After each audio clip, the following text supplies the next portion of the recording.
ஈஷான் என்ற சிறுவனுக்கு டிஸ்லெக்சியா குறைபாடு இருப்பதால் அவனுக்கு எழுத்துக்களும் எண்களும் தலைகீழாக ஆடுவது போல் தெரிகின்றன. இதனால் அவனால் சரியாக படிக்க முடிவதில்லை. அவனது நிலைமை புரியாமல் ஆசிரியர்களும் பெற்றோர்களும் அவனை கண்டிக்கிறார்கள். ஒரு கட்டத்தில் அவனது அப்பா கோபப்பட்டு அவனை ஒரு போர்டிங் பள்ளியில் சேர்த்து விடுகிறார்.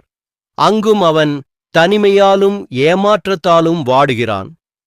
அந்த பள்ளிக்கு வரும் புதிய ஓவிய ஆசிரியர் ஈஷானின் நோட்டு புத்தகங்களை பார்த்து அவனுக்கு இருக்கும் குறைபாட்டை கண்டறிகிறார். அவனுக்கு பிடித்தமான எளிய முறைகளில் எழுதவும் படிக்கவும் பொறுமையாக கற்றுக் கொடுத்து அவனது நம்பிக்கையை மீட்டெடுக்கிறார். பள்ளியில் நடந்த ஓவியப் போட்டியில் ஈஷான் வரைந்த ஓவியத்திற்கு முதல் பரிசு கிடைக்கிறது.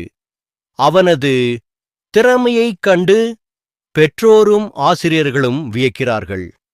தன்னை தவறாக புரிந்து கொண்ட உலகில் தன் திறமையை அடையாளம் காட்டி தன் வாழ்க்கையையே மாற்றிய ஆசிரியரை ஈஷான் நன்றியோடு கட்டிப்பிடித்துக் கொள்கிறான்.